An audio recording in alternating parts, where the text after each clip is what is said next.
Sometimes life breaks you so completely that the only option left is to rebuild from nothing. But what if that collapse wasn't destruction? It was instruction. What if everything that fell apart was meant to strip away what no longer served you? This isn't about fixing yourself. It's about rebuilding, stronger, wiser, and more unshakable than before. Number one, the moment you break is the moment you begin. The moment you break is the moment you begin. It's not poetic, it's truth, and it's often the hardest truth to accept. Breaking isn't beautiful when you're in it. It's raw, disorienting, and humiliating. It feels like failure in its purest form. Everything that once made sense dissolves, and you're left standing in the ruins of your own expectations, unsure of how you got there. But here's what people don't tell you. The break isn't the end of your story. It's the start of the real one. The version of you that you were before couldn't carry you any further. That version needed to shatter so that something stronger, something more aligned could emerge. When you hit that point where you can no longer pretend, where your strength runs out and your mask falls off, that's when life finally becomes honest with you. Breaking exposes what's real. It strips away the illusions you've clung to, the lies you've told yourself just to survive. It forces you to confront your own reflection without filters. The pain isn't just emotional, it's existential. You start questioning everything you've built, the relationships, the ambitions, the habits, the identity. You start realizing that maybe much of what you called you was just a collection of reactions, how you adapted to please, to protect, to endure. And when that structure collapses, the emptiness that follows feels unbearable. But that emptiness is sacred space. It's the clearing where the new foundation will eventually be laid. Before the rebuild, there must be room to build, and breaking, as cruel as it feels, creates that room. The moment you break is the invitation to rebuild without illusion. It's the chance to rebuild with consciousness. When everything falls apart, the pressure to fix it fast is enormous. People will tell you to move on, distract yourself, stay busy, but that's just a temporary patch. True rebuilding doesn't come from avoidance. It comes from sitting in the wreckage long enough to understand what needs to stay buried and what deserves resurrection. You have to let yourself crumble, to let the old identity dissolve without rushing to replace it. That's how you begin, not with action, but with awareness. The awareness that the pain you feel isn't your enemy.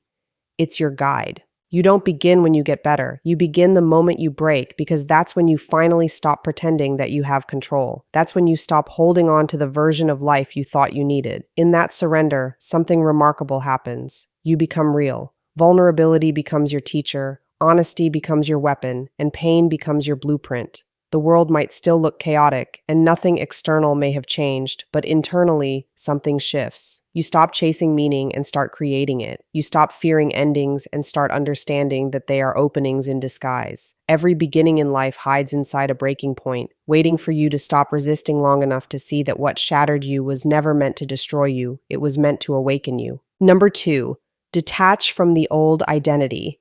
Detaching from the old identity is one of the most painful yet liberating processes you will ever experience. It's not a sudden act, it's a gradual unraveling, a quiet peeling away of everything that no longer aligns with who you are becoming. You've spent years, maybe decades, building this version of yourself shaped by your upbringing, your environment, your fears, and your need to belong. It feels safe, because it's familiar, even if it's suffocating. The moment you start to detach, everything inside you resists. Your mind clings to labels, to roles, to routines, whispering that without them, you are nothing. But that's the illusion, the belief that identity equals safety. True safety doesn't come from who you've been. It comes from your willingness to outgrow who you no longer are. You start noticing how much of your old self was constructed for survival. Maybe you learned to please others just to avoid conflict, to work harder than everyone else to feel worthy, or to silence your own needs so you wouldn't be seen as selfish. Those patterns helped you once. They were armor, but now they're chains. Detachment asks you to take off that armor even when you still feel surrounded by battle. It asks you to stop identifying with your wounds, your failures, your achievements, even your story. You're not the sum of what's happened to you. You're the awareness that has witnessed it all. The moment you begin to see that, you realize how much energy you've spent defending an image that was never real. The ego fights back because it fears death. But detaching from your old identity isn't death, it's evolution. It's remembering that you were never meant to stay the same. The old identity is seductive because it's predictable. It gives you a script, a way to explain yourself to others, a reason for your patterns. It's why people stay in jobs they hate, relationships that drain them, lifestyles that no longer reflect their truth. The identity becomes a prison, and we decorate it with comfort. You'll tell yourself that change is too risky, that maybe you're asking for too much, that starting over means losing everything. But what you lose in that process isn't real belonging, it's conditional acceptance. You lose the version of you that lived to be understood rather than to be authentic. You lose the mask that kept you likable but never truly free. And in that loss, you begin to sense what's been buried underneath: your real voice, your real desires, your real boundaries. Detachment doesn't happen in a single decision. It happens in moments of courage. It's when you stop apologizing for being misunderstood. It's when you sit in discomfort instead of rushing to fill the silence. It's when you allow people to outgrow you or for you to outgrow them without resentment. It's when you stop explaining your healing to those who prefer your brokenness. Every time you choose truth over image, you chip away at the false self. The process hurts because it's not just mental, it's cellular. Your body has memorized the old identity, and now it's learning to let go. You'll grieve it even if it wasn't good for you, because familiarity always feels like home. But slowly, as you detach, you realize that the person you thought you had to be was only the first draft of who you truly are, and the real version of you has been waiting patiently beneath all the layers you mistook for yourself. Number 3, the discipline of silence. The discipline of silence is one of the most misunderstood forms of strength. In a world that glorifies noise, constant expression, instant reaction, endless sharing, silence feels unnatural, even threatening. But silence isn't emptiness. It's precision. It's restraint. It's the ability to step back from the chaos of opinions, emotions, and distractions long enough to hear what's actually true. Most people fear silence because it exposes what they've been avoiding. When you stop talking, stop defending, stop performing, the truth has room to surface. And that's uncomfortable because silence doesn't flatter the ego, it confronts it. It doesn't soothe your insecurities, it shows you where they live. The discipline of silence is not about muting your voice forever. It's about mastering when to use it and when to conserve it. It's about learning that stillness is not the absence of movement, but the presence of control. When you begin to practice silence, you start to see how much of your energy has been wasted on unnecessary noise.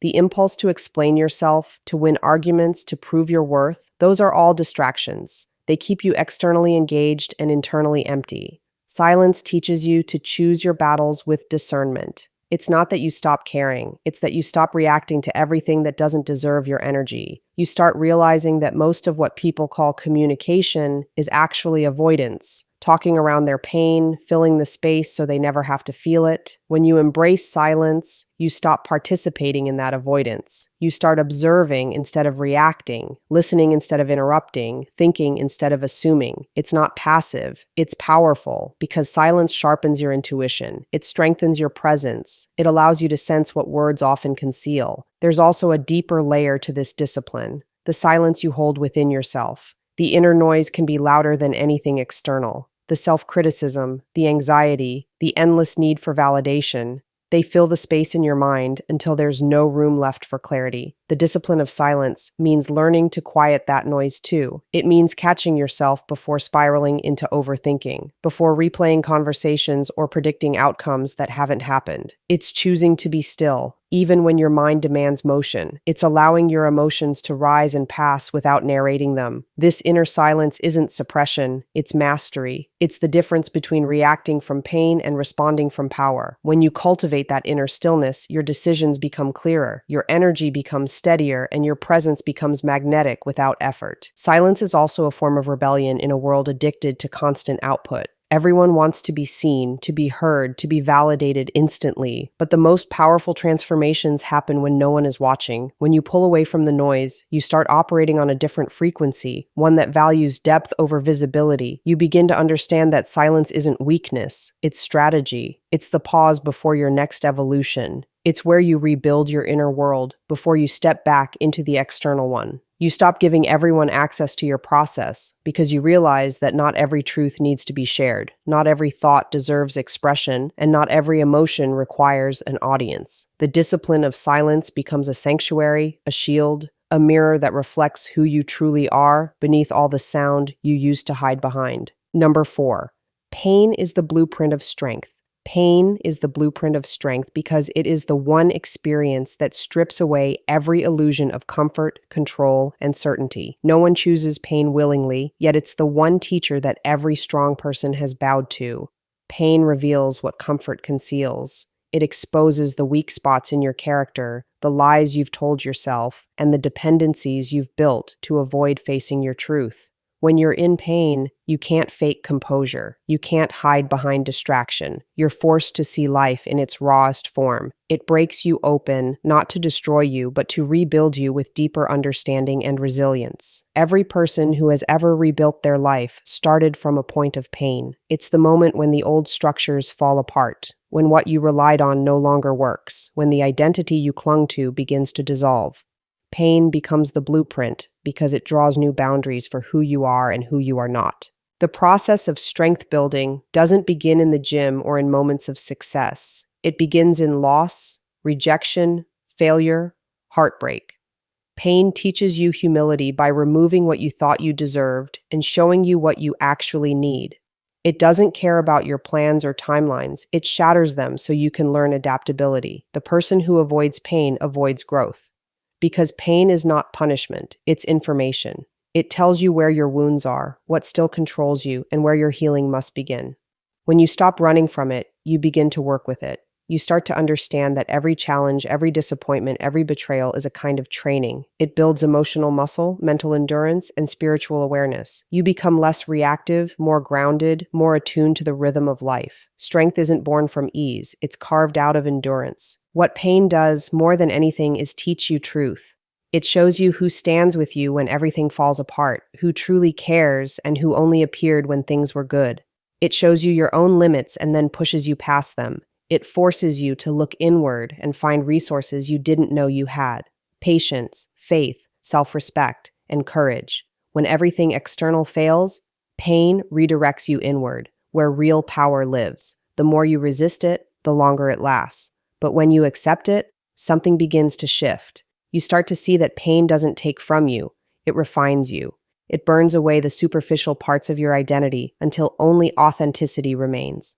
The fire doesn't destroy the steel, it hardens it. In the same way, pain doesn't destroy you, it tempers you. Strength is not about pretending you're unaffected. It's about carrying pain with awareness, using it as a tool rather than a weapon against yourself. Pain becomes your teacher when you stop asking, "Why me?" and start asking, "What is this showing me?"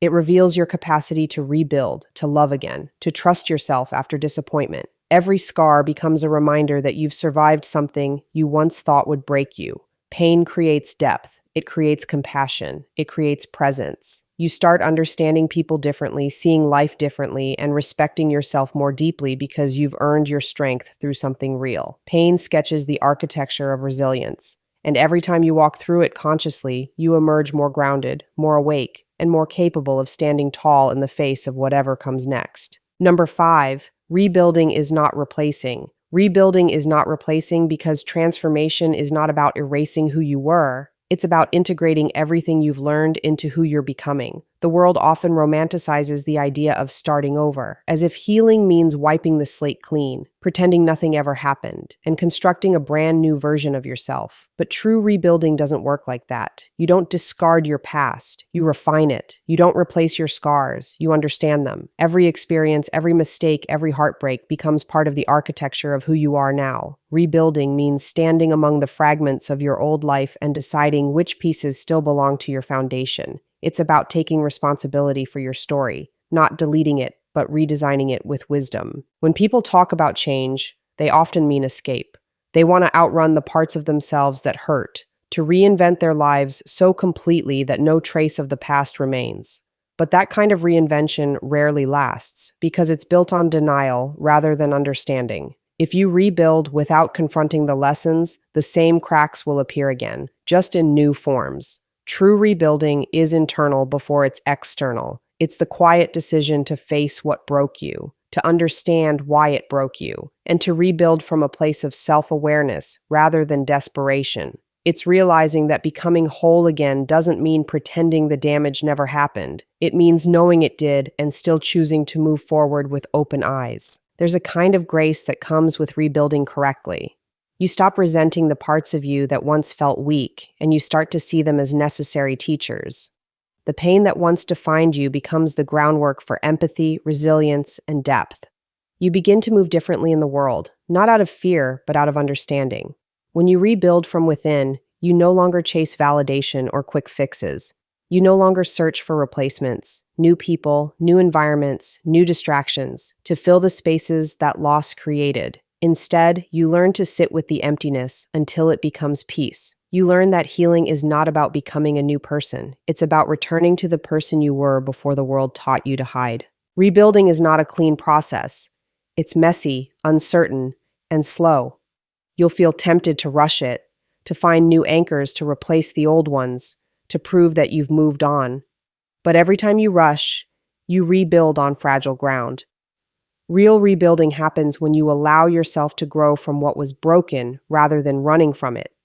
You start choosing alignment over approval, depth over distraction, truth over appearance. The person you are becoming isn't a replacement. It's an evolution. The old you doesn't disappear. They become part of your story, living quietly in the strength, patience, and clarity you carry now. To rebuild yourself is to honor every version of who you've been, to gather the fragments, and to build something that doesn't erase your past, but finally makes sense of it. Number 6, the return is your proof. The return is your proof because survival alone isn't enough. It's the rising after the fall that defines your transformation. When you go through seasons of breaking, detaching, and rebuilding, there comes a point when the world expects you to stay small, quiet, and unseen. But something inside you refuses. The return is that moment when you reemerge, not to prove your worth to others, but to embody the strength that pain forged within you. It's when you walk back into the spaces that once broke you, not with vengeance, but with peace. The return is not loud, it's steady. It's not about showing off that you've healed, it's about carrying a calm that can't be shaken anymore. People may not understand the quiet confidence you hold now because they didn't witness the storms that built it. That's the beauty of the return. It's subtle, powerful, and undeniable. The return doesn't mean going back to who you were. It means showing up as the person who has faced the fire and come out shaped by it, not scarred by it. You don't return to chase what was lost. You return to honor how far you've come. The world that once misunderstood you will still look the same, but you'll be different. The things that used to trigger you will lose their power. The validation you once begged for will no longer move you. You'll realize that your silence was not weakness. It was preparation. Every moment you spent alone, rebuilding, questioning, doubting, and growing was molding a version of you that no longer seeks external approval. The return is not about revenge or recognition. It's about alignment. It's when your outer life finally begins to reflect the inner transformation that's been happening in private. When you return, you do so with clarity. You've seen the dark, you've walked through loss, and you've made peace with impermanence. You no longer see pain as punishment, but as instruction. You've learned that falling apart was necessary for realignment, and you no longer resent the process that broke you open. The return is your proof because it shows that pain did not destroy you. It transformed you. You start moving differently, speaking differently, loving differently. You no longer rush to explain yourself to those who don't understand because you've realized that truth doesn't need explanation. It needs embodiment. The people who once doubted you will sense the change before they see it. The energy you carry, the calm in your eyes, the groundedness in your tone, it all becomes evidence of what you've survived. There's a deep humility in returning. You stop needing to announce your growth. You stop trying to convince anyone of your worth. You simply exist. And that existence becomes powerful enough to speak for itself. The return is not dramatic. It's divine. It's the quiet moment when you realize that the pain you thought was breaking you was actually rebuilding you into someone unrecognizable to your old self. You no longer look for closure because you've already found it within. You don't need the world to acknowledge your journey because your presence is proof enough that you made it back, not as who you were, but as who you were always meant to become. So when life breaks you, when everything familiar falls apart, remember, this isn't the end. This is the reconstruction of who you truly are. Every scar, every silence, every painful rebirth is shaping the foundation of your strength. Rebuilding yourself isn't about becoming someone new, it's about finally meeting the person you were always meant to be.